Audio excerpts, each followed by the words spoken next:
Brandee Gaar is a luxury event planner, thought leader, educational speaker, and host of the Wedding Pro CEO podcast. She's passionate about teaching wedding industry entrepreneurs her exact strategies in growing two six-figure event businesses. And today, we're talking about how you can be a confident CEO and also how you can grow your business using Instagram Reels. You're listening to Sustainable Photography, a podcast all about business tips, inspiration, and confidence building. I'm Ingvild Kolnes, the host of this podcast, and after over a decade as a photographer, I now help talented photographers run sustainable businesses.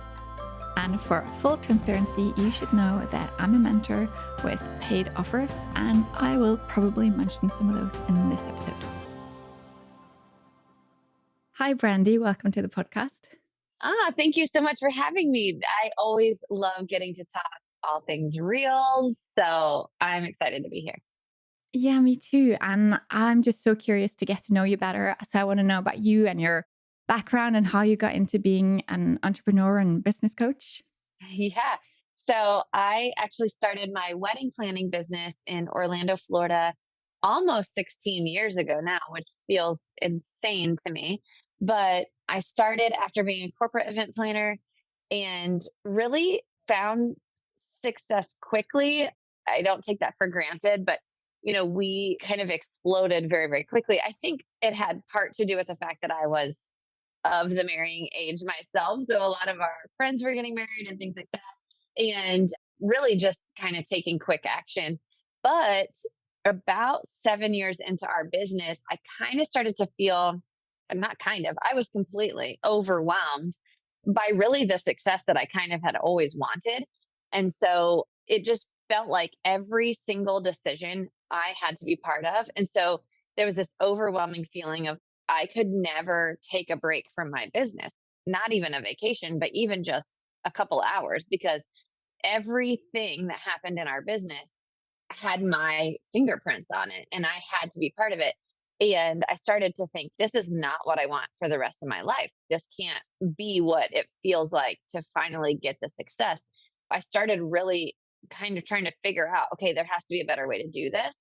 And so it took me quite a few years, but I spent a lot of time trying to figure out what it looked like to build a team that didn't need you to tell them what to do every day, what it looked like to build profit into your business and for your business to really run without you. And so now that's what I teach to wedding pros. And I am so incredibly passionate about helping people to understand that you don't have to be overwhelmed all the time to run a successful wedding business. And I think that's almost become like a standard in our industry is that, the most stressed out person at a networking event must be the most successful.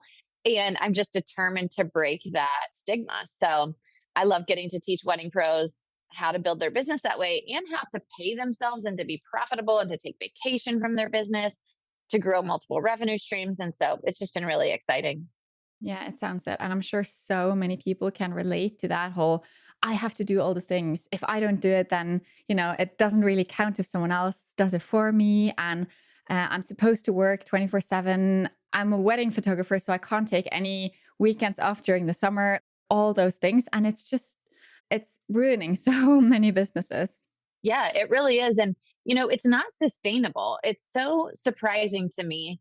I mean, I guess it's not surprising because I went through it myself, but it's just so enlightening when I start talking to wedding pros. And there's the ones who look the most successful from the outside are the ones who really are the most burnt out.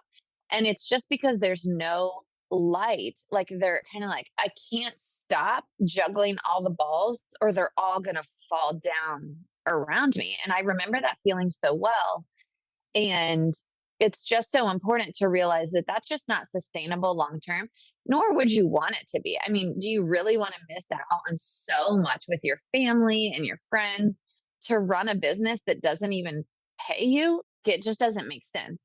And when you say it to somebody like that, they're kind of like, yeah, I could see how that makes no sense whatsoever.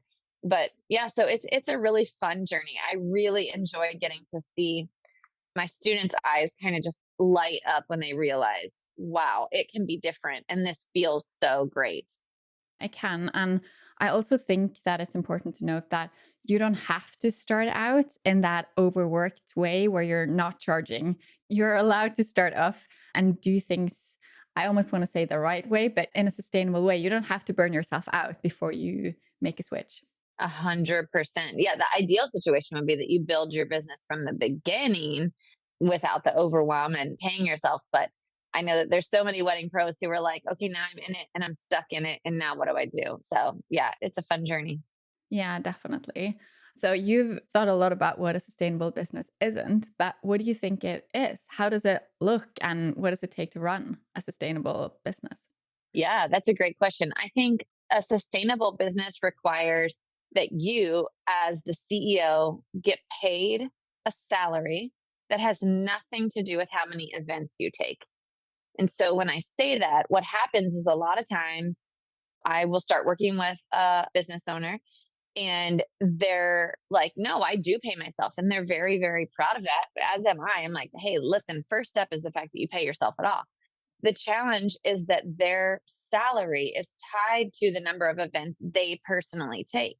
So when they're listening to me and they're like, I really want to start an additional revenue stream, but I have so many events, there's no way that I can. Or I want to hire a team, but I have so many events myself, there's no way that I could possibly take time to train them. And the issue is that if they take less events, they actually can't pay themselves as much. And that's because they're packages weren't built for profit. And so a lot of times what I see is that they're paying their associates way too much. That's like, oh my gosh, that happens all the time.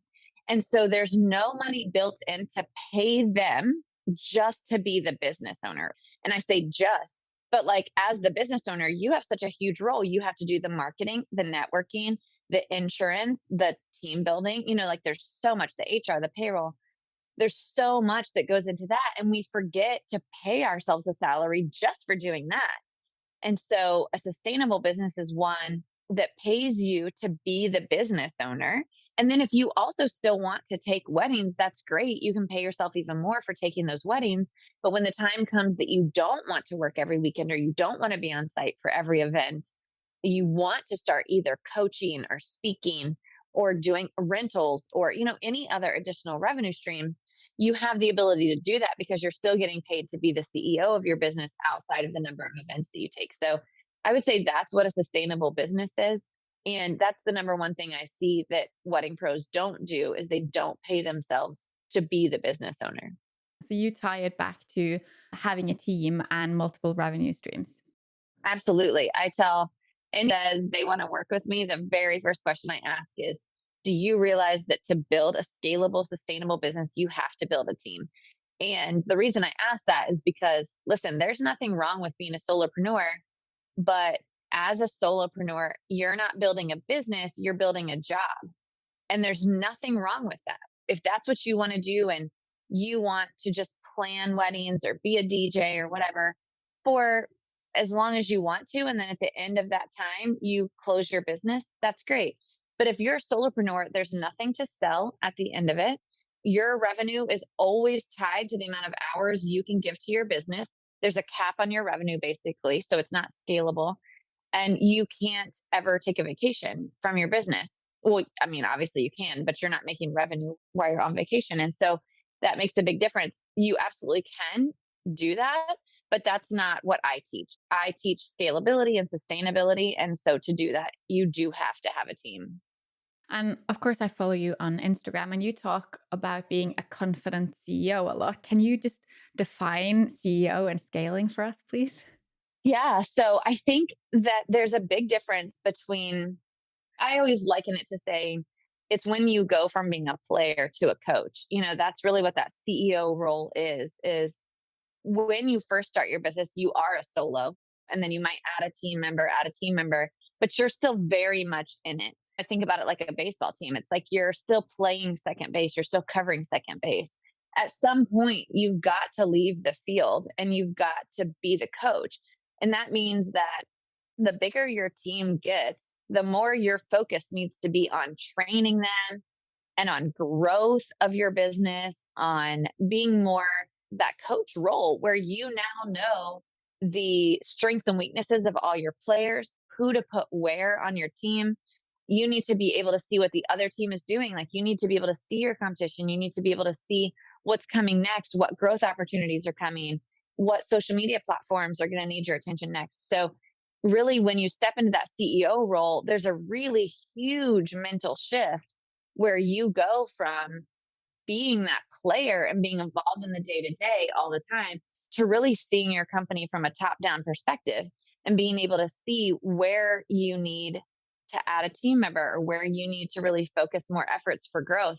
And so it's so interesting to me when I have a student that really starts to make that shift, because there's a lot that goes into it with the mindset. It's not just understanding that you are the CEO of your company and your role now is to be that coach. What's interesting is there's a really big guilt factor as well that kind of comes into play, because all of a sudden your days are not made up of constant client meetings and timelines and running around on the wedding days.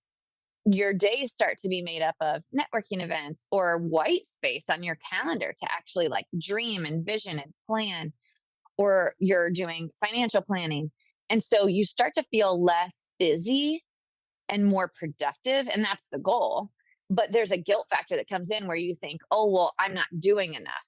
And what you need to realize is that when you take that leap from player to coach, is that that's actually what your business most needs from you. Because if you're so busy with the day to day and the minute details of your business, you're not thinking about growth and vision planning and finance planning and team development. You can't think about those things because you're so involved in the day to day.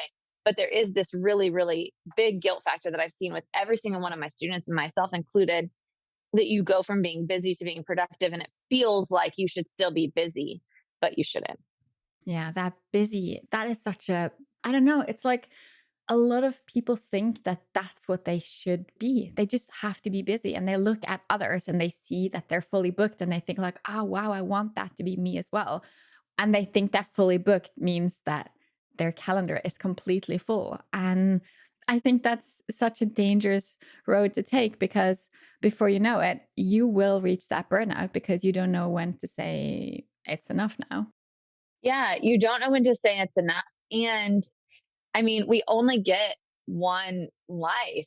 And so the ability to be able to enjoy being a business owner and enjoy this life with your family or your friends or travel, whatever it is that you want to do, it's important that you can really do both. And what I want people to hear too, though, is there is a hustle stage of your business. I talk about this a lot on my podcast. On episode 100, I talk very specifically about be careful not to get caught in the trap of where, if you're new to your business and you're listening to somebody like me that's been in business for 15, 16 years, my business looks different because I went through that hustle stage. We built the systems, we built the scale in our business. So I personally don't work weddings anymore. I have two this entire year, and that's on purpose.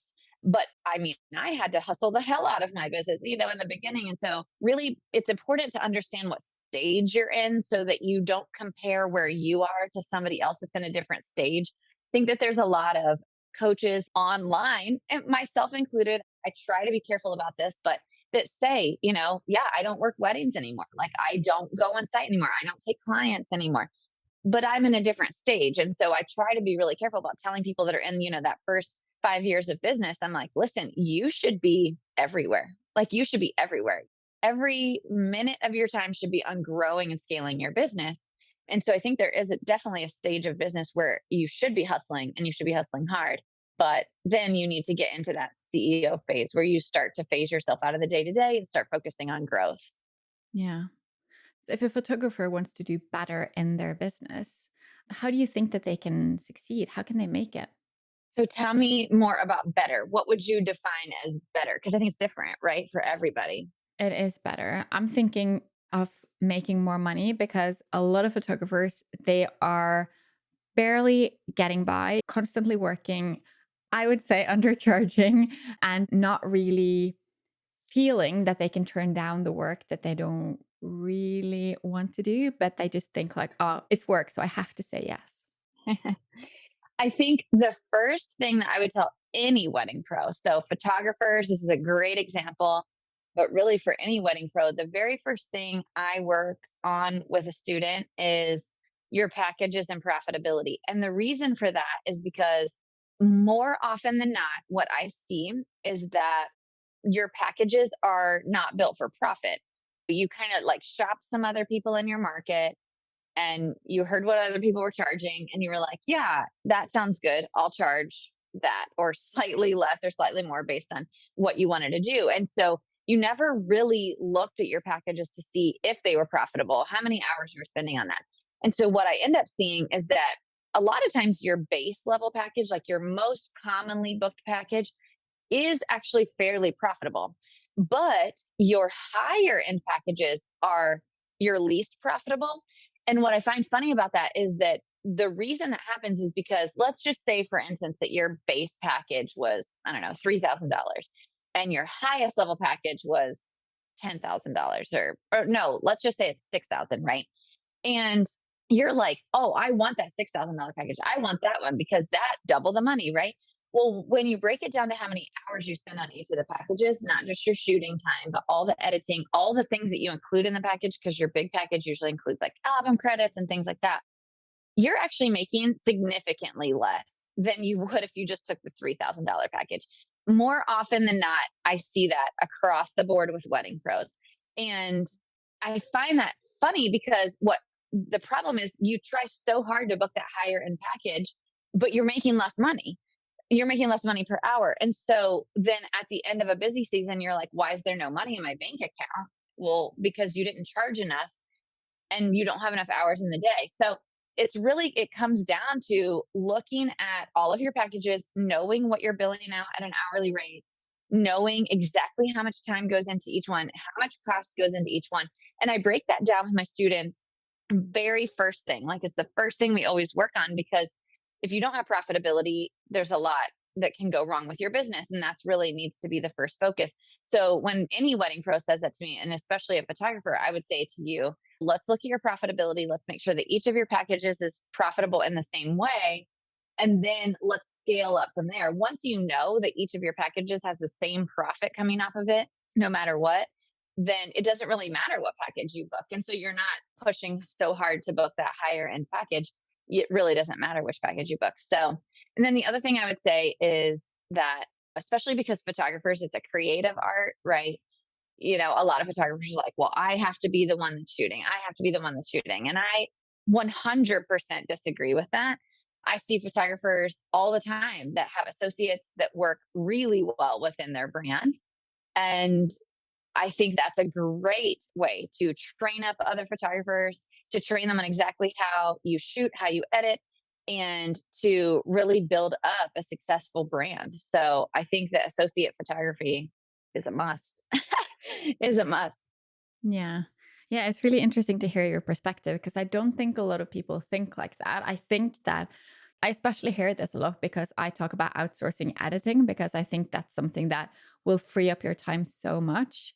And I get so much resistance on that because it's like, but I like to do it, or, but it's my images and I want to be the creative one. And I completely understand that, but I don't think it takes away from the work you do or the final control you have over the images just because someone else is editing. And I think it's the same if you decide to have an associate shooter. That's their weddings or shoots or whatever it is that they do. And you can't do everything anyway. So you might as well just hand something off to someone else, because if you're getting more inquiries than you can handle anyway, or if you're setting up your business in a way where you're trying to get more inquiries than what you want to take on and focus on building your business, then I mean, what's the harm in doing that? You can still be a creative. 100%. You can still be a creative. And I would say I always push back and my challenge is, okay, well, let's just decide now. Are you building a business or is this a job? And either answer is fine, but let's define it as what it is, because you aren't building a business if the business solely relies on you showing up. That's not a business, that's a job. And that's okay, like I said, but let's define it as what it is so that we can start working within those parameters. I think one of the other things that I see, especially with photographers, is that you have to realize that at the end of your career, because there is going to be a point where you're like, I don't want to shoot weddings all the time. Like, I don't want to do this anymore, or that you just want out of the industry. What is there to show for that time? If there's nothing sellable at the end of it, is that okay with you? And 100%, some people would say, yeah, that's okay. At some point, I'm just going to get out of the industry, and that's fine. But as I have now been in the industry for 16 years and I see people that were in the industry before me that are kind of ready to make an exit, I see so many business owners that never built their business for scale and they want to exit the industry, but their complete and total income for their household relies on them still showing up for weddings. And they're tired and they want out and they don't have an out because they've done weddings for 20 years. As a photographer, I can think of one in my market in particular, and it makes me sad because I think you have to keep showing up. And I don't think that's not a business, right?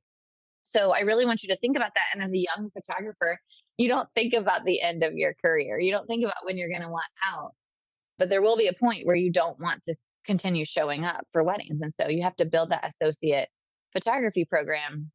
It's so important to do that. Yeah, I think that's a very important point, and I think it's something that most don't think about at all. So I think it's really interesting to hear you talk about this. Brandee will be right back, of course, but I just wanted to thank you so much for listening to this episode. If you would take the time to leave a rating and review for this podcast, that really helps to keep it going and to make sure that you get a new episode to listen to every week. Thanks so much. Well, actually, when I asked you if you wanted to have this talk with me, you said that you most wanted to talk about Reels. And I know that you mentioned Reels a lot in your own podcast as well. So what's the deal with Reels? So funny because I do talk about Reels a lot, but it really is such a small portion of what I teach, as you can tell, right? I get quite passionate about profit. So Reels, I think just in general, I would say now short form video is really just the next iteration of marketing. It's not any longer if you have time or if you want to do video, you must be doing video. And I say that really confidently now because 2 years ago, when I started teaching on Reels, when they very first came out, I would say Reels are where it's at. That's where it's going to push up the algorithm. Now it's not just about the fact that like it's going to push up the algorithm. It's really becoming the way everyone consumes marketing. Every single social media platform has short form video now. So it started with TikTok, and then it went to Instagram. Now it's on Facebook, YouTube Shorts. YouTube has Shorts now, which are 1 minute videos. Pinterest, LinkedIn, they all have video. And now it's a necessary piece of your business. And I know photographers hate to hear that. So many photographers are like, give us our Instagram back where we could post pretty pictures. But the cool thing is that as a photographer, I mean, you still have that eye for amazing creative work. And so being able to create gorgeous reels just out of the photos that you have is definitely an option. I create reels all the time out of my photographer's photos. And so that's a really easy option. But yes, short form video is here to stay, and it's a necessary part of your marketing for 2023. And it is true because most photographers I know as well, they're really hesitant when it comes to anything video, and it's all about photos. But when I think about it, I think like, okay, so if you can only post photos as part of your marketing, what does that say for any other kind of industry that are using photos? Because it's like, that's just a medium. You can still talk about photography and show your photography, even if it's in a video setting, like showing behind the scenes or talking about how you work or whatever it is you want your client to know. So I'm struggling a little bit to understand it, although I do understand that it's a matter of like showcasing their work. But I mean, there are so many ways you can do that. You can still have your website filled with your still photos and to be able to show that. I don't know what your thoughts are. No, I think you kind of hit the nail on the head. I mean, you can still have all of your still photos on your website. I mean, y'all, photographers have the most gorgeous websites. Like you guys have, such great creative talent, and obviously you've got beautiful images. But one of the things I think is a huge miss with wedding pros in general, but with photographers is our clients don't want to just see your work. They want to know more about who you are or who your brand is, and they want to learn. They want to understand that in addition to you having gorgeous images, that you also understand and know a lot about how the wedding day is going to flow and the best lighting and all these kind of things. So, doing educational reels is really, really where it's at. And so, being able to do educational reels with your face to the camera so they can get to know you or your associates and be able to give them tips on the best time for photos, or how to capture the best sunset photos, or 5 poses that you can do at your engagement shoot, or 5 must-have photos that you need to get with your bridesmaids, or why you should do a first look or not. There's just so many things. What details you should have for your photographer when they arrive. There's so many things that you can educate clients on that pose you as an expert. And then, show your still images in your carousel posts or on your website. But your reels you can use as education. And I think it's really a lot of fun to be able to do that. And it poses you as that expert that they're looking for. I agree so much. And it's something that I talk about a lot as well, where I know that most photographers are kind of thinking that they're going to get booked based on their photos alone, like that's enough. But that's not the case because most people would choose a photographer based on personality or price, which we're not going to talk about right now, but based on their personality and that they feel like they already know you and they trust you and all that stuff. And to be able to do that, you have to show up, and you're going to be such a stronger presence if you're showing up on video as compared to just photos, which you should also share photos of yourself, by the way. But Of course. I mean, as a photographer, yes, you should be showing still images, but I try to encourage my students to go to kind of use the ratio of, in an ideal world, I'd love to see you posting at least 2 reels per week, though 3 to 4 is ideal. And then throw in 1 to 2 carousel posts during the week. Anything else is really not going to get you the traction that the post is even worth. As a business owner, you have a limited amount of time. And so you want to make sure that you're getting the most return on your time, return on investment. And so when you're posting on social media, I would encourage you to make 60% of your content reels or video, and then carousel posts from there. But really anything else is just not going to be worth your time in creating. And so, yeah, so that's what I would do. yeah, what do you think it takes for a reel to actually be effective? I mean, how often they have to be posted is one thing, but what should they contain and how can we make them good enough for them to be worth our time? Yeah. Well, the first thing I would tell you is if you're already doing social media at all, if you're spending any time posting on Instagram, which I'm sure most of you are, Hmm.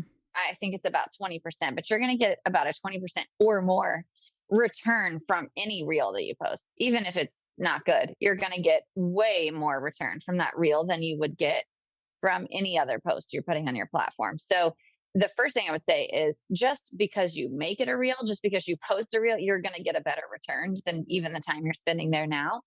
But if you're really looking to maximize what your reels are going to do, I would say a couple things. One, always use good lighting. I mean, photographers, you guys already know that, right?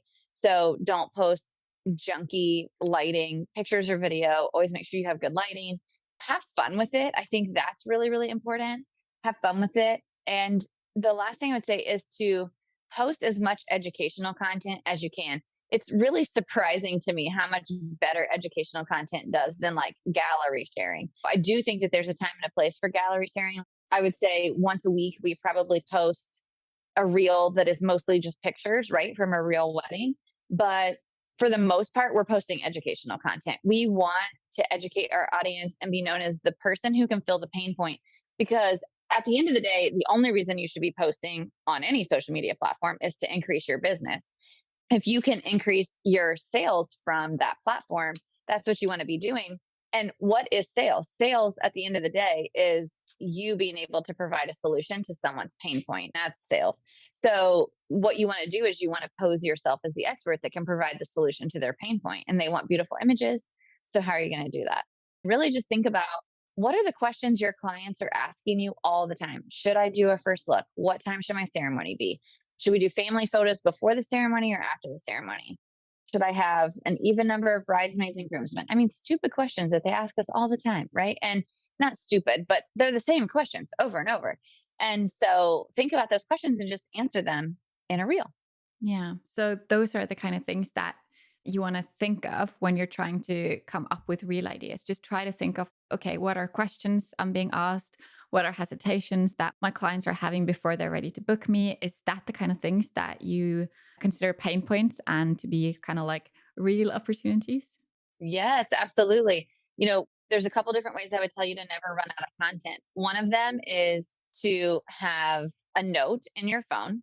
Ours is called topic ideas. And anytime a bride or groom or a couple asks us questions that we're like, oh, we've gotten that question a lot of times, we will write that down and we'll make a reel out of it. The other one is to use a website called answerthepublic.com. And Answer the Public is a great website. It's free, and you can go on and you can just type in like wedding photography, and it'll tell you the top asked questions in the last 60 days on wedding photography that have been searched online. And it's really cool because I tell my students all the time, I'm like, go on Answer the Public, type in what you do, and then just start making reels to every question. Literally, just answer the question in a reel.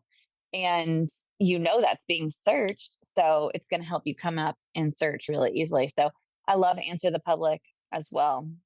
That's what I think of sometimes when I think of reels, like, oh, it's going to take me so much time. Do you, does it take you a lot of time? Do you have any techniques you use to speed up the process, or does it just take a lot of time and it's worth it anyway?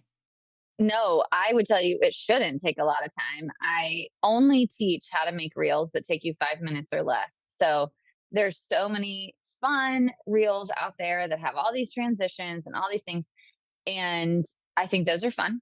But I believe as a business owner that you need to get the most ROI from it. And so if you spend an hour making a reel, I don't think that's a great ROI because you're just not going to book enough business from that one reel to spend an hour doing it. And we don't have that kind of time, right? I actually just did a TikTok about this yesterday. I was saying, I don't even know why people are still fighting short form video because it is so much faster to make than posts because you can literally be driving and start talking to the camera at a red light. You can be making a cup of coffee and start talking to the camera. You can literally be doing anything and just start talking to the camera and give a tip. And it does so much better. You don't have to go into Canva and create some beautiful graphic or pick a perfect picture and then write this beautiful caption. Like just talk to the camera. And this is a piece of advice I would give you too is people say, oh my gosh, I just get so nervous when the camera comes on. One, I did too. I still do when I go on TikTok because TikTok is a different beast and I still get kind of sweaty when I start to make a TikTok. But so I get it. I can empathize. But I would tell you to really think about literally just think that you're at a consult and the couple sitting on the other side of the table just asked you a question and you're answering it. And talk to the camera like you're sitting in a consult talking to a couple or to one of your couples you already have. Like if you're giving tips on how to have a great engagement shoot, pretend like you're talking to one of your already booked couples that just asked you, like, hey, do you have any tips for us to have a great engagement shoot? And start talking. And it just makes it so much easier. I do very, very little content that's not video. Any content you see that comes out from me that is not video, I didn't create it. My social media manager did. I do not create any content myself that's not video. I just think it's so fast and easy. I can be in car line picking my kids up from school and just make a video and post it. And I didn't have to like get out my computer or, really be sitting at my desk. So it's great. Oh, that's really interesting. And did you just say that you don't really need much captions for reels? It's not that you don't need much captions. I think that the trend is that people are getting away from longer captions. Also, because in the reel, you're telling them what you wanted to say, right? So I would say to make sure you always have the captions on your reel, meaning like, that the words are coming across the screen as you're talking, which Instagram and TikTok both auto generate. So they're super, super easy to do. And then in my actual caption beneath it, I'm usually just giving a call to action, like either click the link in my bio to learn more, double tap if you agree, save this post for when you're engaged, share with an engaged friend. My caption is really more used for a call to action. You make it sound really easy, and you're really making me think that I need to kind of step up my game here and start getting into into making reels. Well, I mean, I do sometimes I get it that I think I'm making it sound like it's overly simplified, but I think if you start watching, if you were to spend a couple hours either on TikTok or Instagram and just look at the kind of video content that's coming out, you'll start to realize that the content that you actually like is likely someone just sitting in their car or pouring a cup of coffee and talking to the camera. Most people don't enjoy the content that's like so polished and so perfect and so overly produced. You really enjoy the content where somebody's just telling you something about their life or telling you something you need to know. And so it sounds overly simple, but it actually is that simple, really. I think that's really important to know, because I think that's going to help the photographers who are listening to this to maybe think about it in a different way and to get started and to make some reels that can help them to see a difference in their business. Because I know a lot of people are spending a ton of time on Instagram and not really getting much in return. I think that's true. I absolutely do. I will say Instagram is our number two booking resource at this point for my planning company behind referrals. And we do a lot of business from Instagram. We do a lot of business directly in the app. One of the things I would tell you is if you're looking to book more business from Instagram, which should be the only reason you're there, right? So if you're looking to book more business from Instagram, I would say a couple things. One, always make sure there's a call to action on every single post, every single post, every single post. The worst mistake I see people make is that they make a beautiful post or even a reel and there's no call to action. They just say, like, look at that sunset. And you're like, okay, I looked at the sunset. Now what do you want me to do? Instead, use the same reel or the same photo with this beautiful sunset and say, Michelle and Chris had the most amazing sunset photos on their wedding day. We loved getting to capture them in that golden light. And then educate them. Say something like, if you're looking to get photos like this, DM us sunset and we'll help you decide what time your ceremony should be to get beautiful golden sunset photos like this. And then somebody DMs you sunset and you say to them, hey, tell me about your wedding. Where's your wedding? When is it? What day? And then you look up the sunset time and you help them figure out their ceremony time. Now you've gotten into a conversation with them and you can say, like, did you already book your photographer? And if they haven't, you're like, oh my gosh, I'd love to talk to you more about your photography, blah, blah, blah. If they're going to take the time to get into your DMs, they're interested in what you're talking about. And so always have a call to action, even if it's just save this post, or the easiest one's just double tap if you agree, or double tap if you loved Catherine's veil as much as we did. But that helps your engagement. And so you really want to make sure that there's always a call to action on every single post. And then the other thing is when they do come into your DMs, please turn off your auto responses. I hate that that's even a thing on Instagram. It's so rare that people use it, but on the off chance that you do, what I see most often is wedding pros that will have an auto response. Somebody DMs them, and then you get an automated response that says, thank you so much for contacting our company. Our hours are blah, blah, blah, blah, blah, blah. If you're interested in working with us, please go to our website. I'm like, why would I go to your website? I'm literally right here in your DMs. I want to talk to you now. Yeah, I know. I get a little bit, I'm not going to say annoyed, but Oh, I get annoyed. well, it kind of bothers me too. If you have an Instagram account and you're using one of the kind of like lines in your bio to say, please don't contact me on Instagram, go to my website. It's like, yeah, but you're missing out on so many people who would just be ready to book you or want to just know a little bit of information right then and there. And you're kind of turning them away. It doesn't make them feel welcome. It adds friction. They're likely working from their phone, especially on Instagram. They're likely on their phone. Now they've got to go to your website, navigate your website and figure out how to contact you. No, talk to them right there.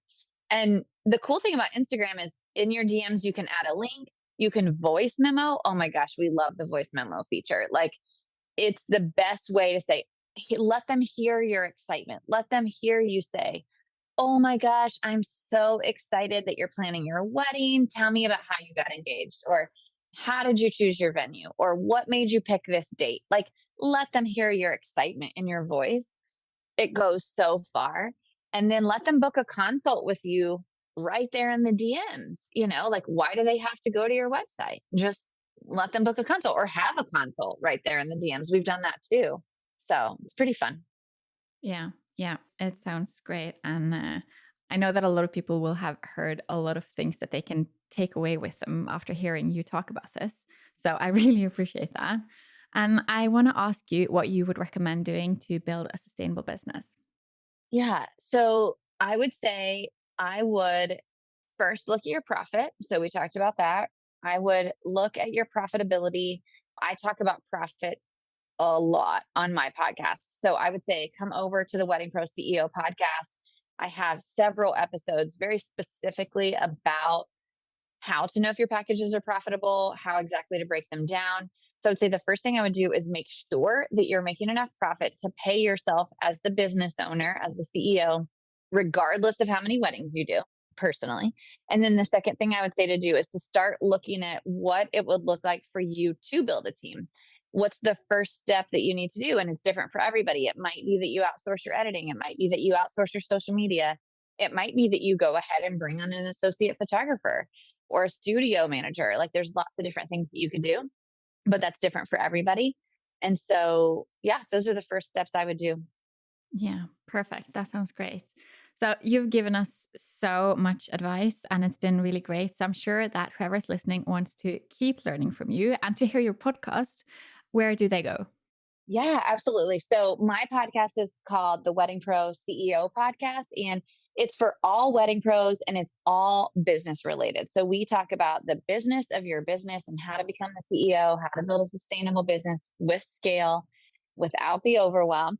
So I would say pop over to the Wedding Pro CEO podcast and then DM me on Instagram. I always love it when people come over and DM me and say, "Oh my gosh, I heard you on such and such podcast." So come over and DM me, say hi, let me know you heard this podcast.